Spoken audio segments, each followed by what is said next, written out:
That is the rub. The other 23 hours are the equivalent of the Washington or New York or the media soap opera. The formula, the script, the programming that's supposed to keep you glued that deals with your emotions, manipulating your emotions up, down, sideways, anger, happiness, what have you. And that's where the frustration sets in, those 23 hours. Glenn Harlan Reynolds, Donald Trump must bust Facebook, Amazon, Netflix, Google monopolies like Teddy Roosevelt. He starts here by reminding you just finished reading a book by a law professor at Columbia named Tim Wu, and the name of the book, it's on antitrust, and the name of the book is The Curse of Bigness. And the biggest takeaway is that President Trump has an opportunity to follow in Teddy Roosevelt's footsteps. Big monopolies are not just an economic threat, they are a political threat. And because they're largely free of market constraints, because they don't have any competition, they don't have to put all their energy into making a better product for less money. They can put a lot of their energy into political manipulation to protect their monopolies. These are people who are uber leftists, whether you're talking Amazon, Netflix, Google, Facebook, they are all uber leftists. And they're not just setting up their systems here to make money. They're setting up their systems to influence public opinion. Chuck Schumer's daughter just got married over the weekend. Turns out what we learned that Chuck Schumer's daughter works at Facebook. Chuck Schumer's daughter makes 6 figures at Facebook. Facebook donated $50,000 to Chuck Schumer's campaign. That's just one example. Facebook, Google, Twitter is not, but they ought to be. They're all part of an online monopoly that controls the flow of information, that controls the flow of opinion, that is openly restrictive to Republican and conservative ideas. It is punitive toward those ideas. It basically is eliminating them. And there's nothing anybody can do. Conservatives can appeal, conservatives can ask, conservatives can request, and they are laughed at. And then they're told that they're imagining things. There isn't any bias. There's no such thing as liberal bias. There's no such thing as media bias. And there's no such thing as Facebook or Google bias. You're just paranoid. Yet do a Google search on any subject that involves conservatism and see where they send you. See what they're saying about you. Facebook's News Digest is a daily, contemptible hit piece on conservatism, featuring lies and misrepresentations, and they have no competition. They're buying up the competition. Facebook buys up WhatsApp. Facebook buys up Instagram. They control virtually every aspect of it. Mr. Reynolds' point here is that in a monopolistic circumstance like this, we are way beyond the concept of fairness and unfairness here. That this is the idea of a free press is being stood on its head here. There isn't a free press. These outfits are monopolizing against a free press and eliminating the opinions and thinking and thoughts of well over half the people of this country. They are financially bankrolling Democrat after Democrat after Democrat after leftist cause after leftist cause, from wacko environmentalism to transgenderism to any number of left-wing issues, and they are at the same time denying such participation to any opposing point of view while being destructive at the same time.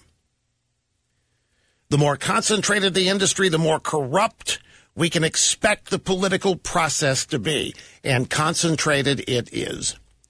It's to the point that if a Facebook employee happens to be a good friend of Brett Kavanaugh and shows up at the Kavanaugh hearings to show support, Facebook employees demand that he be fired. We're talking about an executive at Facebook was told to stop going or he would lose his job.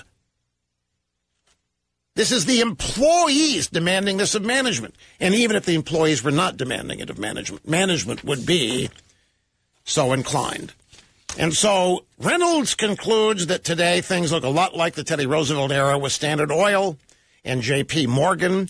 A few monopolies occupy much of the tech world: Facebook, Amazon, Netflix, and Google. They gobble up potential competitors, as Facebook did with WhatsApp and Instagram. You only need to look at the recent multicity scramble for Amazon's second headquarters to see how much power these companies wield. Jeff Bezos, the world's richest man, nonetheless managed to get the state of New York to build him a helipad and to give him a tax break of nearly $70,000 per employee. These new tech monsters, writes Glenn Reynolds, have a 1-2 punch that Standard Oil didn't have. Not only do they control immense wealth and important industries, but their fields of operation give them direct political power that in many ways exceeds that of the monopolies of the Teddy Roosevelt era. And this is exactly right. They should be busted up. They are monopolies controlling the flow of information. There's nothing free about the press or the medium in any which way. Let me give you an illustration of this. It's kind of connected. Last Friday, the New York Times did a big hit piece on Facebook. Facebook is being hit by the media for a lot of reasons. The reason Facebook got hit by the New York, a 5-reporter hit piece. Now, supposedly Zuckerberg, the founder's looking at firing Sheryl Sandberg, who runs the place because he doesn't know what he's doing. Not old enough yet to be a CEO of something so big. And she doesn't know what she's doing either. But she's a good liberal, a good women leftist, lean in and this kind of stuff, so she fits the bill. Facebook got hit by the New York Times for not doing enough to stop Russian meddling on their website. There wasn't any. Again, the polling information I shared with you earlier that shows that 42% of the American people believe that the Russians actually tampered with votes. That's what Russian collusion has come to mean to 42% of the American people. And so part of the hoax is that the Russians were using Facebook to tamper with votes. You had some weirdo Russian troll farms running ads after the election. They ran ads after the election. They ran a pittance, $100,000 worth of ads. They didn't run enough ads to affect one smidgen of 1% of anybody. But because Facebook did not deny them, Facebook is being hit by the others in the media for not punishing the Russians, which means that Facebook actually facilitated Trump's election. This is how outrageous this is. There wasn't any Russian collusion, and there wasn't any Russian meddling. And the New York Times does a hit piece on Facebook for allowing the Russians to do what they didn't do. That's how pervasive this entire hoax has been. So there's a reason beyond this that the New York Times and others are going after Zuckerberg and Facebook. And you know what it is? Facebook's bigger than the New York Times. And Facebook has the chance to steal advertising away from the New York Times. It has been. Facebook and its monopoly is beginning to victimize the New York Times. The New York Times is making up all these bogus reasons why Facebook is a danger because they're not liberal enough, because they didn't do enough to stop the Russians. The Russians didn't need to be stopped. The Russians didn't have one thing to do with the 2016 election. And nobody... All Zuckerberg would have to do is stand up and say, this whole New York Times story is bogus. There wasn't any Russian meddling that determined the outcome of the election, and we did not facilitate it or make it happen. But Zuckerberg can't because he's got to support the myth, too. He's got to fall right in line along with everybody else on the left that the Russians stole the election, that they were meddling and tampering with votes. This does not let Facebook off the hook. Don't misunderstand. Facebook is now losing subscribers or losing members, supposedly at a record clip. But regardless, this has become untenable, the social media construct of today. If the left loves to throw the word fairness, they're obsessed by it.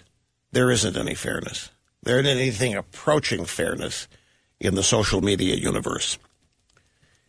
Busting them up as monopolies is not to facilitate conservatism. It is to help American consumers, providing competition and so forth, which these companies are all shutting out by buying them up. Got to take a break. We'll be back. Researchers say that Facebook now can cause depression, and I totally understand why. We'll talk about that tomorrow. And the Democrats want to change a 181-year-old rule in the House to allow religious headwear to be worn in the House of Representatives. They never stop, folks.